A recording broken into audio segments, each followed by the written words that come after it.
Good morning, everyone. We'll give everyone a few minutes to filter in and get settled before we get started. Thank you for joining us today. If you can, please use the chat to introduce yourself and tell us where you're joining from.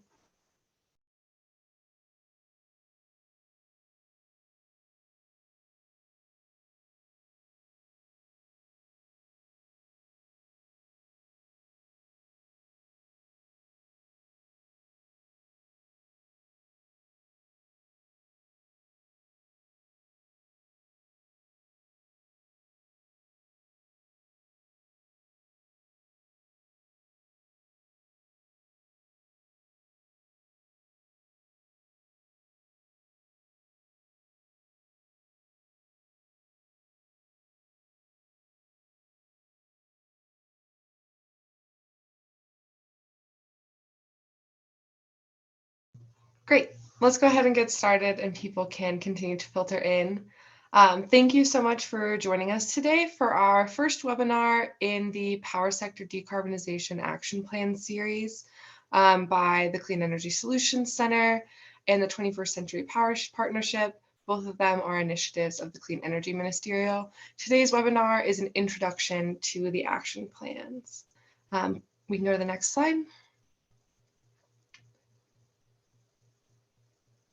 So just some housekeeping rules before we get started.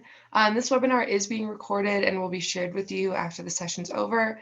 You are automatically muted upon joining and throughout the webinar, so please use the chat feature to add comments and share input like you are now.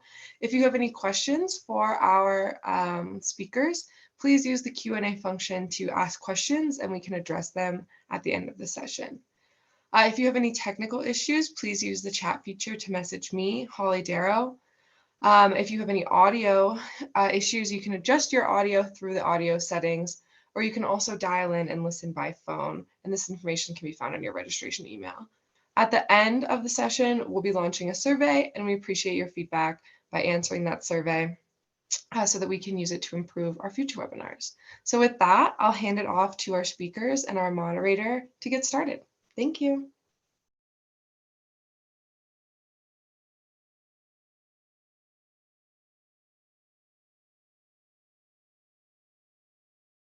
Great, thanks everyone. So I just will give a quick overview of the agenda here while our colleague Doug is joining as well, and Rob is on the line. So we'll give an overview of the Clean Energy Solutions Center. That'll be Rob, and then overview of the 21st Century Power Partnership, findings from our collaborative report from the Clean Energy Ministerial, and then overview of the action plans, and then talk about the action plan next steps. So Doug, over to you to open the webinar. Oh, just a very short thank you to everyone for joining us on this great start of a series of 6 webinars that we will follow up on over the next number of months. And it's very much a pleasure to collaborate with the Clean Energy Solutions Center, and also to, I think, celebrate collaboration with other initiatives of the Clean Energy Ministerial and multiple countries, which we'll talk about as we go through the day. So pleasure. Thanks everyone for joining us. Rob, over to you.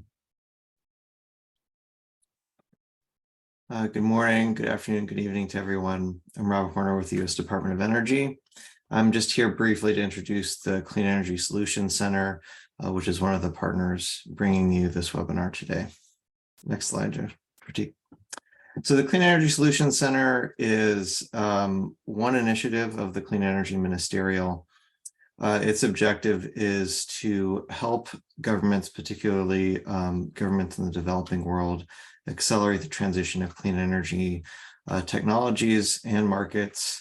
It does that through policy assistance and technical assistance as requested by governments. It's co-led by Australia and the United States and operated by the National Renewable Energy Laboratory in the US. Next slide, please. There's 3 main ways that the Clean Energy Solutions Center tries to accomplish its mission. One of those is the Ask an Expert service. This is a service where a network of clean energy policy and technology experts address questions from governments to help them with their clean energy transitions. This can be accessed through our website on the Clean Energy Ministerial overall webpage. We offer this service free of charge. It just has to be requested by a government, and it has to be a discrete question that we can answer with a moderate amount of effort. And we're very pleased to offer it. It's our flagship service, so please spread the word around. We also offer training capacity building primarily through webinars, like the one that we are having today, that we're hosting today, and also workshops and other ways of training.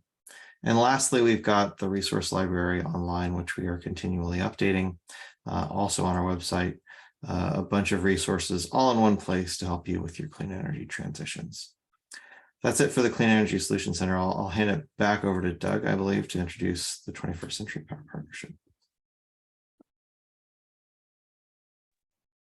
Great, thanks, Rob. And yeah, we really appreciate collaborating with the Solution Center on these webinars. And I'll just give a quick overview of the 21st Century Power Partnership, or 21CPP, another clean energy ministerial work stream.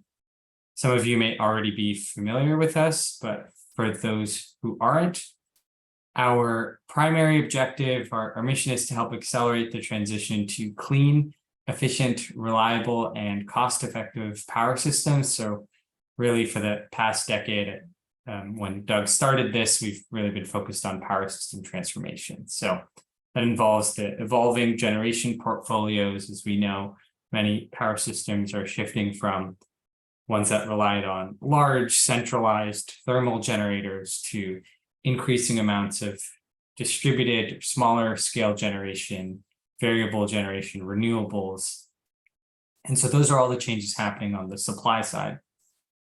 And then on the demand side, of course, we're seeing more and more load, electricity demand, increasing electrification of transportation, buildings, and industry to meet many of the climate targets. And so those are big changes happening on both the supply and the demand side.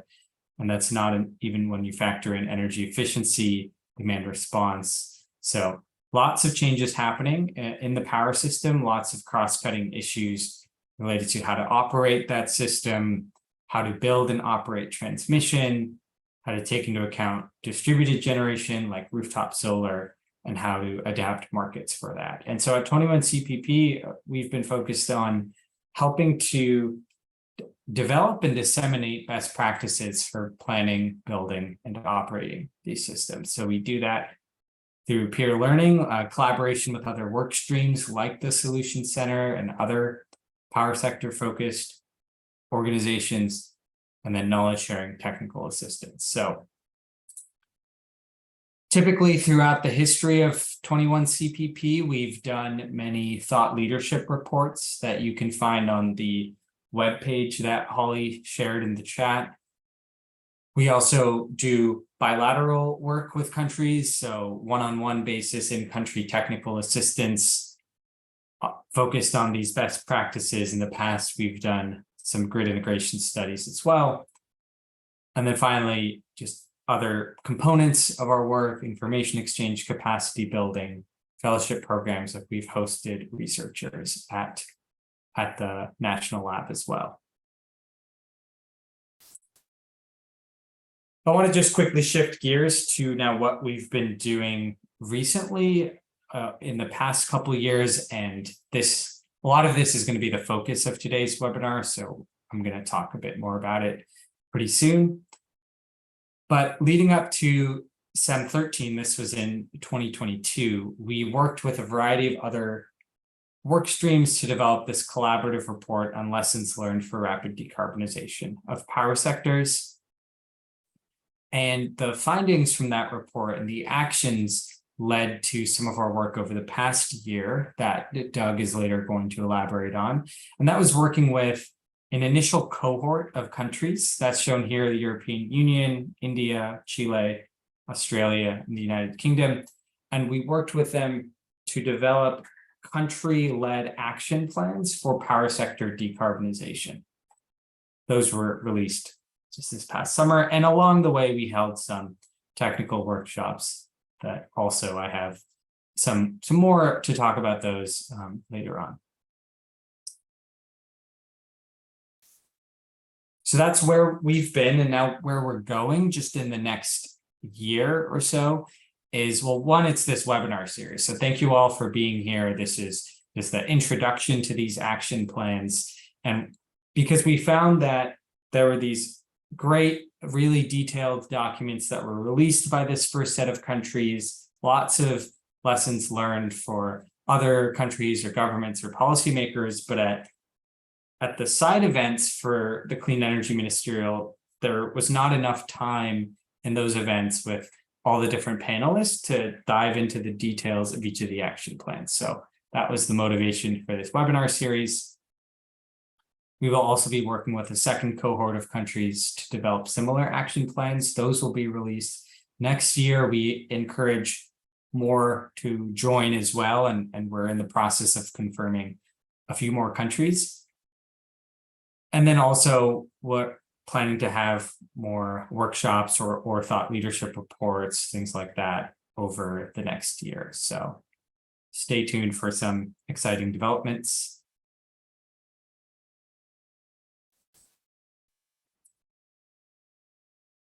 And just with that quick intro, so now everyone is familiar with the Solution Center and 21 CPP, I want to spend just a little more time discussing that collaborative report that I referenced earlier.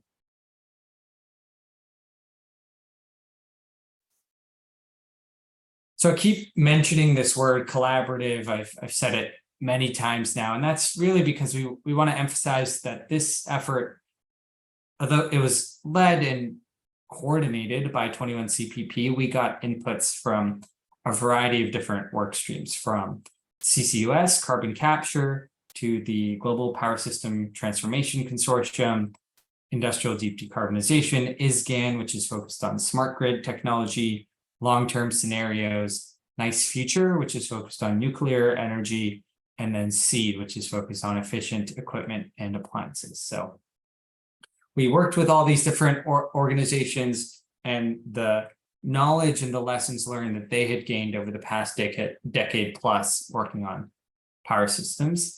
And so we delivered a first of its kind collaborative effort among the power sector work streams, because this was an ask from the community. We want to deliver unified messaging to energy ministers and other policymakers. And so that's what resulted in this thought leadership piece that we released in Pittsburgh last year. And Holly also dropped the link to the report and the fact sheet in the chat. So please check that out as well. And so, well, what were the lessons learned that we compiled? To have a way to organize it, we came up with this framework of organizing these lessons learned into planning, building, and operating decarbonized power systems. Of course, there's some overlap there. Some lessons learned may fall within multiple sections, but we wanted a way to organize the messaging.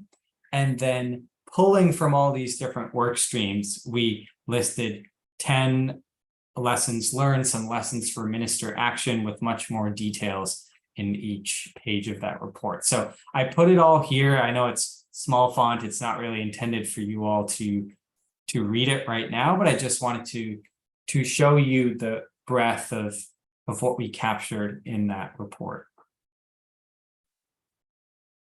But of course, we wanted to distill that even further for ministers or policymakers, maybe folks that have limited time to dive into the details or really need the high-level messages, these overarching themes, as I call them here. So we looked across these different inputs that we gathered, and for each section, planning, building, and operating, we wanted to see, well, what are the common themes that are emerging from all these different work streams and all these different inputs. So for planning, we discussed the need to increase coordination both within governments and across governments, across different sectors, across the power sector with industry, transport, etc., and across the public and private sector. We saw a commonality in all these inputs of the need to develop increased capacity, both within the government, but also in research, private sector, but capacity for things like energy systems planning, long-term scenarios, capacity among policymakers to develop legislative incentives and for folks to effectively communicate about the transition. For building, we saw the need across many different technologies and lessons learned to scale financing for grid modernization, demonstration projects, to also bring in that private capital and to experiment with different business models. We also discussed the importance of setting clear incentives, regardless of what those incentives are, to make them clear and transparent. Finally, in this operating section, we saw some common threads about adopting robust standards, the importance of technology interoperability, and then prioritizing grid flexibility. Of course, a big theme throughout, having not only flexible supply, but also flexible demand, thinking about energy efficiency, smart grid demand response, and how to effectively operate a reliable and resilient low carbon grid. So for the next just 3 slides, since we didn't have time to go into all of these now, and I encourage you to check out the report, I wanted to highlight one lesson learned from the report in each of these sections. You get a flavor of what is in there. So for the planning example, I wanted to highlight our section on coordinating renewable energy and transmission planning. So we have a lesson for ministerial action here, which is that coordinating your generation and transmission planning process can help you unlock the highest quality and lowest cost renewable energy resources. And the reason why we felt it was important to emphasize coordinated generation and transmission planning is that with renewables in particular, there can be some challenges. And one of them is what's shown in this figure here, these misaligned timescales. So if you think about transmission, large scale transmission, that could take a decade or more to be built. And then if you think about a large utility scale solar or wind plant, assuming you don't have interconnection issues, permitting delays, that can take maybe 2 to 3 years on average to be built. And so coordinating among these very different timescales can be challenging if it's not done intentionally. And then there can be barriers with financing as well. And so that's called out in this figure, talking about what we refer to as the circular dilemma. So if you think about financing, a wind developer, let's say, would need financing from a bank, but the banks want to see that there is transmission available or planned to be able to bring these resources online so they can interconnect to the grid and they can sell their power and recover their costs. But of course, transmission, it's a huge investment that may require raising rates or recovering costs, and that needs regulatory approval in many jurisdictions. And often those regulators, as part of their own due diligence process, they want to see that the generator is there, or they want some level of certainty or to mitigate their risk so that they know that if we invest in this transmission, it'll be used and useful. Then the generator needs financing, and you can see how it can become tricky to break from this cycle. So we discussed one way to do that. There can be more than one option, but we highlight an example of a renewable energy zones transmission planning process. This is a practice that was pioneered by the US state of Texas about a decade and a half ago. They had a lot of wind in the western part of the state, but hardly any population. And all their population, their load centers were in the eastern part of the state.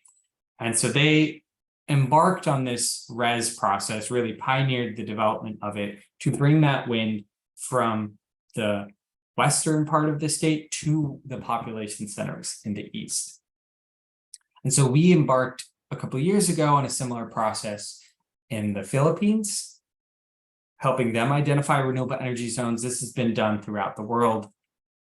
later on, when I talk about a training that we did, we highlighted different case studies, and we'll share that resource as well. So actually with the Philippines, they were now going to start the process of adjusting those renewable energy zones to also account for offshore wind. So you can see how maybe different technologies become more viable and this process can shift. All right, I'll quickly touch upon one of the examples we had in the building section, which was about deploying or designing rather policy packages to deploy energy efficiency. So this is really about thinking of energy efficiency as a resource as well. So policies have helped have the energy consumption of key end uses in the longest running programs, but it's not just appliances or equipment, it's also thinking about how the buildings are designed. And so that can help reduce energy consumption, specifically for heating and cooling, and maybe even for lighting as well, if you're taking advantage of a lot of daylight. Minimum energy performance standards are a highly cost-effective way to improve the efficiency of equipment.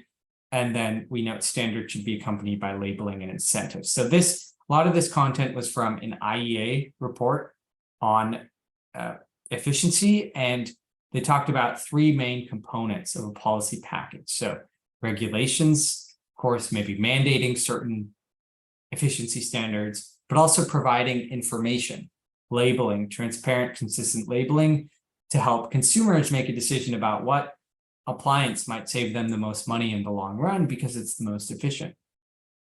And then finally, the third prong is incentives. So our distilled lesson for ministerial action was designing and implementing comprehensive policy packages, taking into account regulation, information, and incentives to ensure a large-scale deployment of energy efficiency.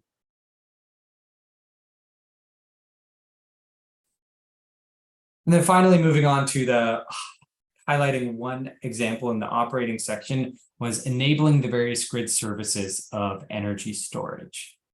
So energy storage can provide a whole host of grid services. The one that we obviously naturally think of is in its name, it's the storage component. It's taking generation that occurred in one time period and using it in a different time period, the storage component.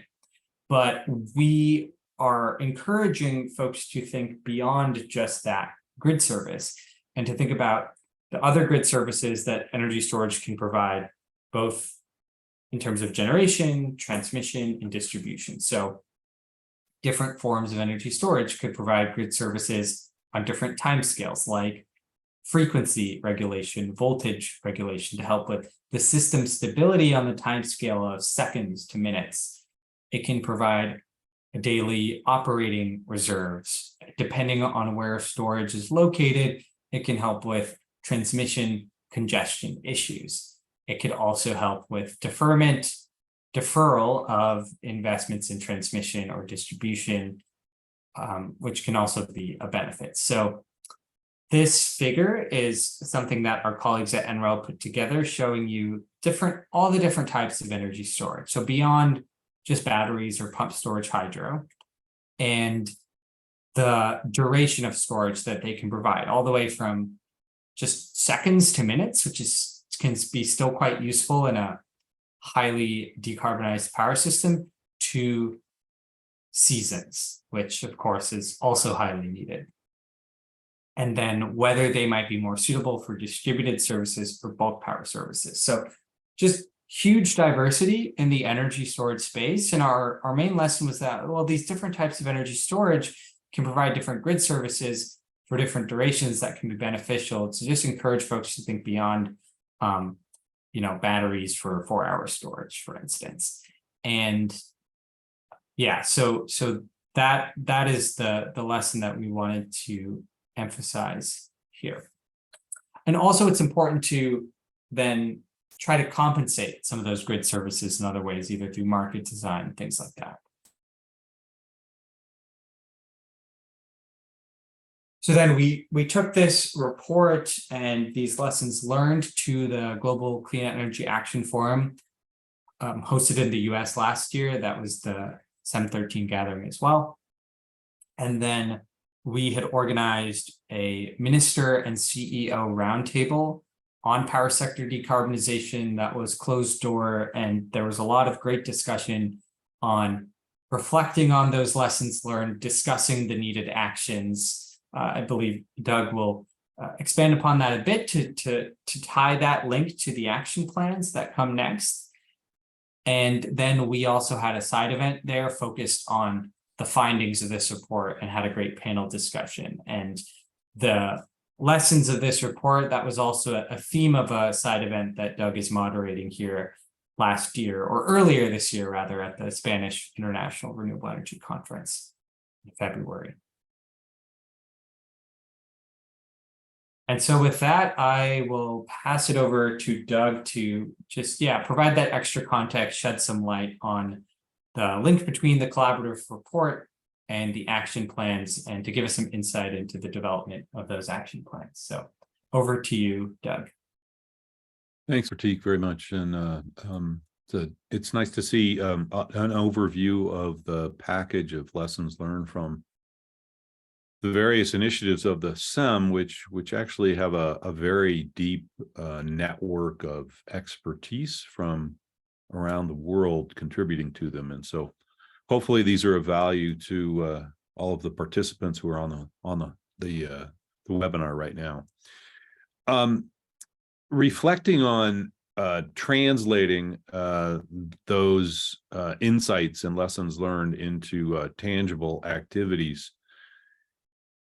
Over now almost 2 years ago, the Clean Energy Ministerial initiated two efforts in particular. One was coordination across the power sector and other sectors within the initiative itself.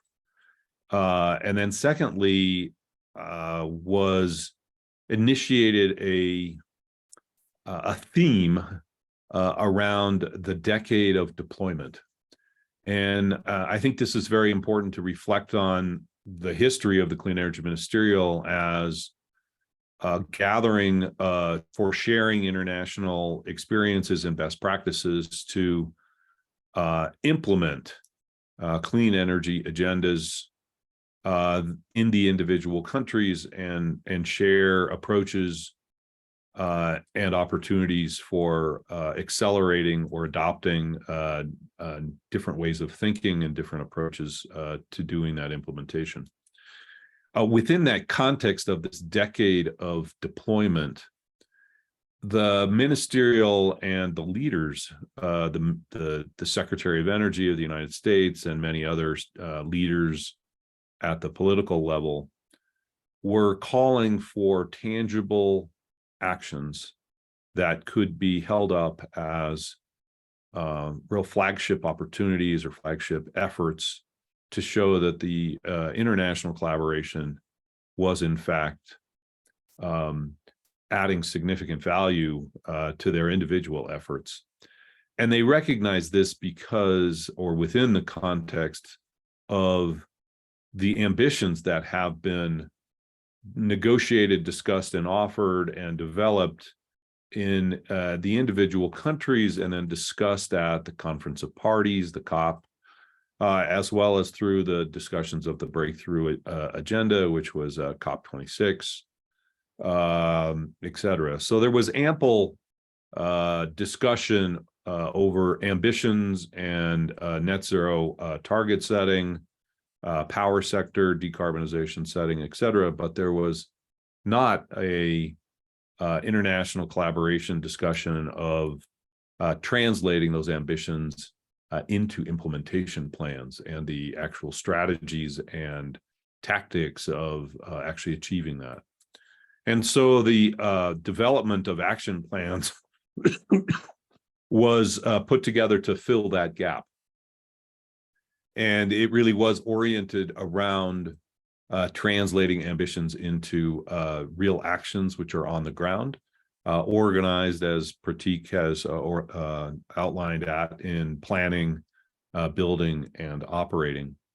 And at the roundtable in Pittsburgh, the ministerial roundtable, there was tangible discussion of which countries would be willing and interested to to develop their action plans and communicate that with not only the international community, but perhaps more importantly, or equally as important, is the domestic community, because many of these countries have very complex action plans. If you will read through the posted action plans on the link, and they are developed nominally within one or two departments and potentially across many. Many of them are codified in budget documents, but also in tactical documents of what's happening at a central electricity authority or in multiple bodies. For example, at the European Commission, which kind of orchestrates over, I'll call it a very architected, what's the right way to say it? Architected organization of member states, and sets out policies where the member states are responsible for implementing those policies, but also sets out goals, ambitions, and coordinated actions. And so the action plans involve two key constituents in each country. One is the international constituency because of the sharing of those action plans within the Clean Energy Ministerial and more broadly. And then secondly is the domestic constituents, where the action plans really reflect the activities and commitments of the jurisdiction, the country or European Commission in that particular case. And so they have turned out to be quite beneficial in both arenas, shall we say, where they have turned out to be very beneficial to communicating to internal audiences, i.e. to domestic audiences, where they become concrete communication tools to articulate the breadth of portfolio activities which are happening and continue to happen as well. And so that's a bit of the background. As Pratik mentioned, the first cohort was announced and released just past a month or so in Goa, and we're pleased to have announced also the second cohort of countries which will be developing theirs over the next year or so and release next year in Brazil. And I believe with that background, I'll turn it to Jal, who will talk a little bit more about some of the activities that occurred in Goa and maybe highlight some of the release activities, and then I'm happy to moderate a Q&A if folks online have questions about the action plans, which we're happy to address, or about developing an action plan, what that might mean, and how to go about doing that. So, Jal, are you with us? Can't see. Thanks, Doug. So yeah, Jal, unfortunately, because he's traveling, he was unable to join. Okay. Had some technical issues. So yeah, so Jal had developed this section, and I think some of you may be familiar with him from the Clean Energy Solution Center. I can cover this closing section. Thanks, and yeah, and so yeah, I'll close with just discussing some of the findings from the action plans, the events that we had in Goa this past summer. But before then, I wanted to spotlight these technical workshops that we had to support this first cohort of action plans. This was part of that development process that Doug discussed. And I believe Holly will be dropping in the links to the recordings for both of those in case you weren't able to check it out.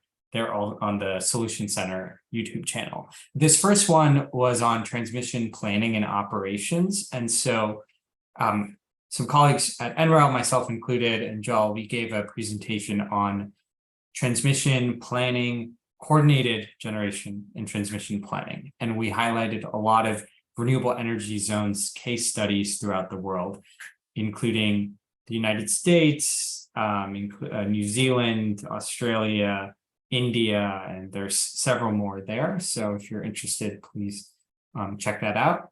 And then we also had a great keynote presentation from some colleagues in Brazil Mario Pereira from PSR Consulting. They're a very prominent consulting firm there, and they focused on how to get the most of existing transmission with grid enhancing technologies, and also discussed, as I have here in the screenshot, the need for flexibility in the transmission network. So they highlighted Brazil, of course, as the case study, and that was great because we were in Brazil. This was an event in Rio at a senior officials meeting, and it was very insightful because Brazil has a lot of important lessons to share. They've done a great job of building out a very significant transmission system and also operating that.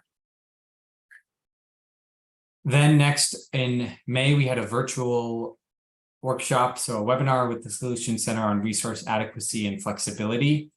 We had a colleague of ours at NREL, an expert in resource adequacy, discuss 6 principles for resource adequacy analysis. He only dived into 4 out of the 6.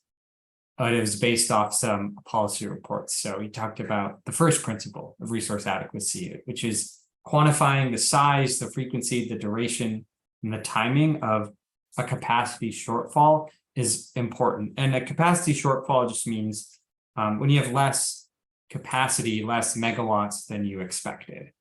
And that can also be the case for a thermal power plant. So if that goes offline due to unexpected reasons, whether something breaks, or expected reasons, scheduled maintenance. So having a really good understanding of when those shortfalls would be, how severe they would be, is important to basically developing what your resource adequacy solutions would be. He also talked about modeling operations of a system and using multiple different weather years. So typically we have used just one, it's called a TMY, typical meteorological year, for our modeling, but we know that that's no longer sufficient.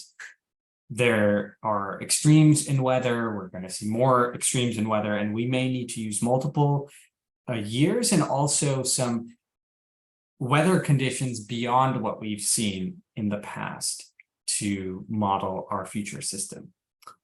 He discussed how there's no such thing as perfect capacity and how reliability criteria should be transparent and economic. And then these are the other 2 principles that we didn't focus on in detail, but you can see those in the report as well.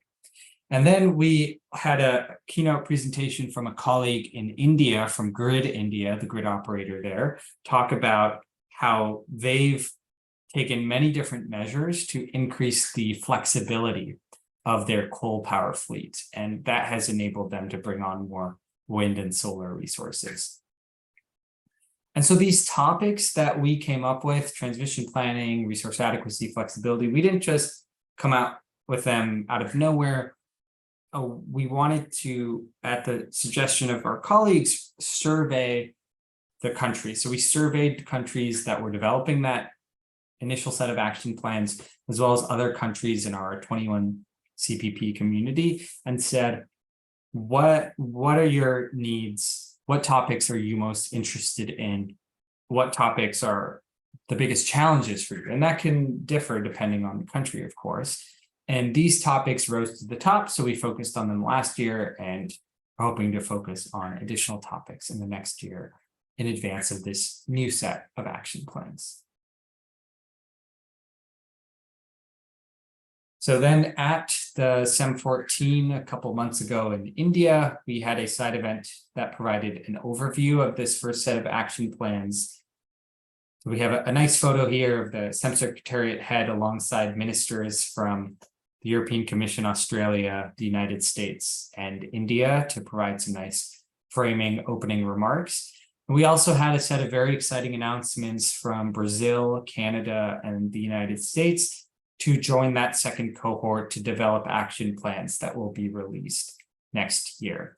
And we have additional countries that we're working to confirm for that second cohort, and we welcome others as well to join. And as Doug mentioned, there are many different benefits and constituents for those action plans, both the international community, also domestic as well.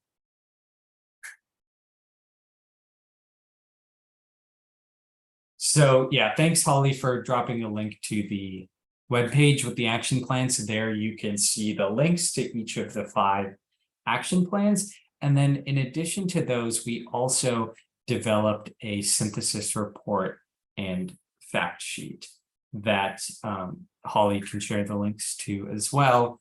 These, we wanted to look across the action plans because each country or jurisdiction developed the action plan really led by the countries themselves. We provided some support.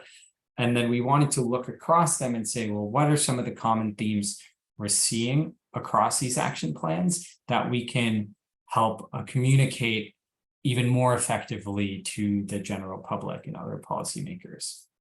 And so that led to the report here. And we really looked at, well, what were some of those lessons learned and best practices from our SEM 13 report that we see highlighted in these action plans. So you can see how they're actually being implemented by countries today. So that's some context for this effort. And then just to conclude this webinar, I have a couple slides spotlighting each of the countries. So just one of the themes among many that we discuss, and then one of the countries that we wanted to spotlight. And then the rest of this webinar series will focus on one of the action plans in particular. So in the planning section, one of our best practices was on cross-sectoral coordination. And on this slide, I'm just highlighting Chile. You can see Chile's a long-term plan to reach carbon neutrality by 2050. It, of course, contains mitigation actions in the power sector, like a coal phase-out. See that here. But it also contains actions linking the power sector to industry, for instance, green hydrogen that will require clean electrons.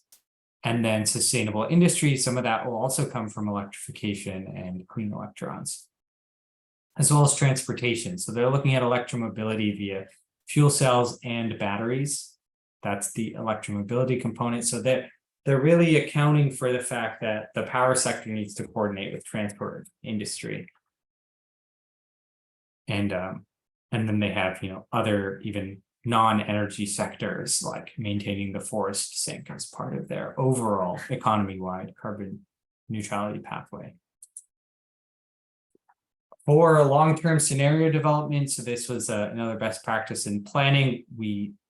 I'm at least on this slide spotlighting Australia, but if you look at the report, you'll see examples for each of the countries.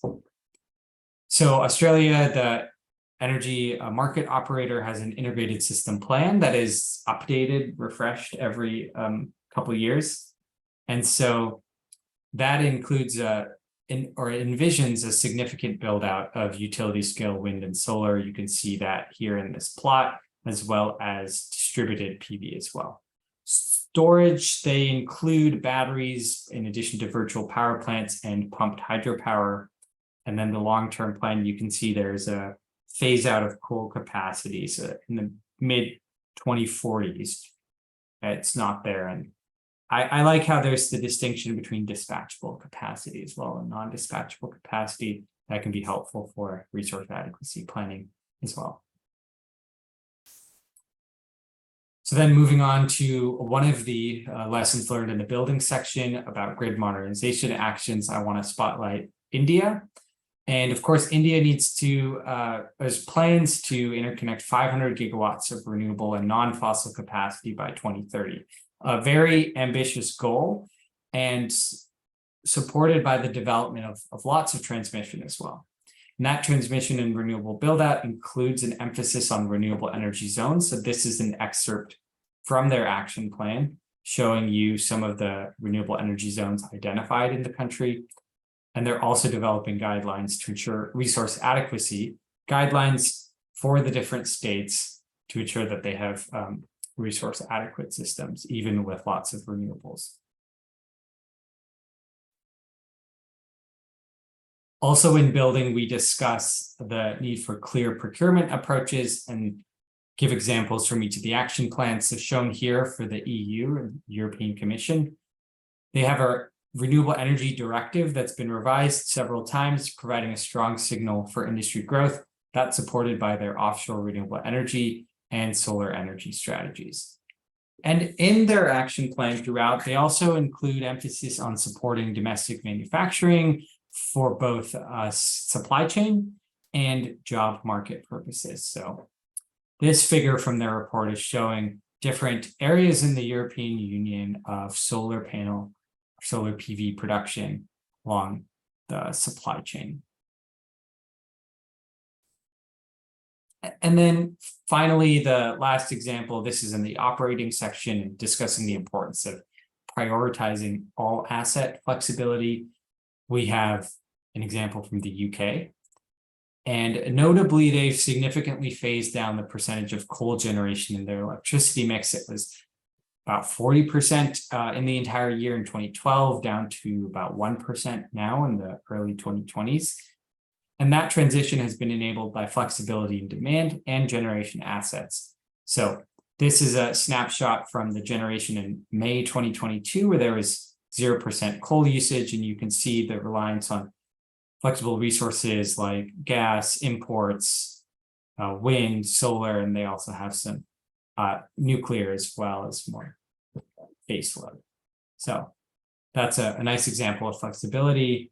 And then I will, before passing it over to Doug to close out the webinar, I just want to also remind everyone that this is a series of webinars and that we have some spotlights scheduled for mid-October, late October, mid-November that we will share the details of that information and how to register in a follow-up correspondence. And so we're planning to spotlight Chile, Australia, the European Commission, and then the others will be scheduled as well. And then with that, I will pass it back over to Doug to close us out. Thanks, Pratik. Very helpful and a nice intro and an overview of both the background lessons learned document, as well as kind of give folks a sense of what's in those action plans. I encourage folks to both go to the website to download them in detail, but also to join us for those future webinars where country representatives will actually talk about the action plans, present them, and provide some insights in the development and use of them. Also, each of those countries will be tracking progress and delivering brief updates on progress of implementing those action plans about a year from now as we gather in Brazil again. So we have about 10 minutes left. Happy to open this up to questions for any of the panelists, Rob, myself, or Pratik, and really any question is open at this stage. Holly, remind me, do you prefer questions be put in the chat as the best mechanism for this? If we can put them in the Q&A portion in the toolbar, that would be great. And there are a couple in there right now. See, 3 then. Okay, let me go through these then. So from Emmanuel from Rwanda, who has been selected a country contact for COY 18. His question is, how can I collaborate with the Solution Center to empower, mobilize Rwandan youth and communities in general to adopt and use renewable and sustainable energy? So Pratik, maybe you could take a stab at this on behalf of the Solution Center. How does a country member perhaps coordinate with a local government body to access expert support from the Solution Center? Okay, let me unmute myself and go back to the Solution Center intro slides and the different services that are offered. I recall Rob had mentioned that the Ask an Expert service needs to come from government. So for instance, a government body in Rwanda, but I think that, an organization such as yours could, there's a specific like question or need, that is one way to maybe work with a government organization, and then access also the ask an expert service if it meets the different criteria. And then also in terms of engagement or collaboration with the Solution Center, maybe there could be collaboration opportunities on webinars as well. So if Rob has anything to add there, I welcome that as well. Yeah, thanks, Pratik. I think you covered it. I will point, our resource library isn't really just reports, although I think we're building a really nice body of technical resources there, but actually all of our webinars are on our YouTube channel. And that would be a really great place to go to for resources and answers on particular topics. I'll also say that through the Clean Energy Ministerial more broadly, at the ministerial event each year, we are trying to integrate a youth track across all energy technologies. It's something that's been a little bit hit and miss. We I think did a good job in Pittsburgh last year. But we'd welcome contact with your organization, thinking through how you might interact with the SEM more broadly, and particularly the Solution Center. So you can use the contact information that was in this webinar to reach out to us directly. And thanks for your question. Great, thank you both. We've got a couple more questions to run through here in the next few minutes. So there's a question that did the countries model or consider climate migration and how that may impact their population numbers and energy resource needs? And I am not aware that any country has a good climate migration forecast that was used, but we will follow up to double check that. Generally, the planning side of the action plans utilized national census forecasts for population, combined that with GDP expected growth, and then of course energy expected growth, and that's what laid out the potential trajectory of energy demand, and then of course the transitions within the energy sector, as exemplified by the Chilean example that Pratik highlighted just as one operating example. We'll check on that, but I'm fairly sure that at least it was not articulated in the action plans. It may be underneath the methodology, but we'll take a look at that. We have two other questions then, one very quickly. Sorry, there was one other one in the, sorry, it was answered. So if folks look, sorry, in the Q&A, there was a question on green hydrogen and its definition, and how does it complement renewable generation. Just to articulate that, Pratik put in a Solution Center webinar focused on hydrogen, but to articulate that very clearly, green hydrogen, that color definition is classically associated with hydrogen, which is made from green or clean electrons, which come off the grid through an electrolyzer and then stored appropriately. And complementing back to renewable generation, there are actually two complementary sides. One is flexibility of the electrolyzer use in order to utilize renewable electricity when it's available.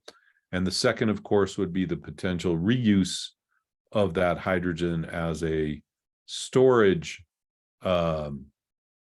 option and regenerate power if that is needed or desired. That regeneration can be through either fuel cells or blended with other gases in a combustion turbine or burnt at 100% in some modern combustion turbines. So that's a concise maybe way to answer that one. And then there was another question, I believe, in the chat, which is, do we include indicators to monitor the implementation of the action plans when they write those up? And there's a bit more in the chat itself. We have not set those indicators for the countries because they are really country driven, but we will co-develop the indicators over the next few months with the countries, and so that they can concisely report on progress to the action plans. And one can think about these action plans, and as you'll listen to them in the future seminars and webinars, they are a portfolio of activities. Some of them include codification of new planning cycles.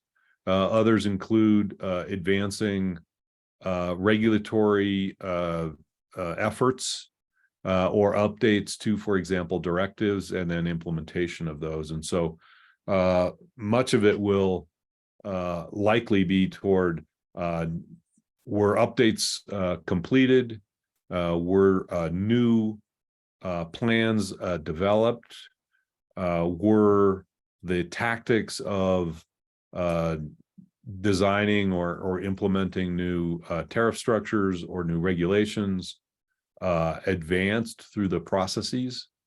And so we would see each of those in terms of the codification of activities. And then overall, then I think maybe there's an underlying piece of, and what is the I'll call it the evolution of the power sector results of that. So this is really outputs and impacts on the percent of renewables that will be joining the power grid, the effective advancement of, I'll call it building and operating the grid. Have they developed new lessons learned and new approaches to both of those elements as well? So we will see a collection of metrics develop as we go forward, and we will refine those. So thank you for that question. I think it's a pretty insightful question in terms of how countries will report progress. So both on the, I'll call it activity or implementation of the action plans, but also on the impacts of those action plans themselves. So I know we are just about out of time. I think at this stage, if there are no more questions, which I do not see, we'll just remind folks to please be on the lookout for future webinars. One coming up here in about 3 weeks with highlighting Chile and Chile's action plan. That actually, I believe, will be in Spanish. With translation available as need be. And then the other ones will follow up after that. And let me thank Rob and Pratik for your contributions, and Holly for the excellent organization, and everyone for joining us at whichever hour it may be where you are. And so have excellent days, and we look forward to hearing from you. Thanks, everyone. Take care.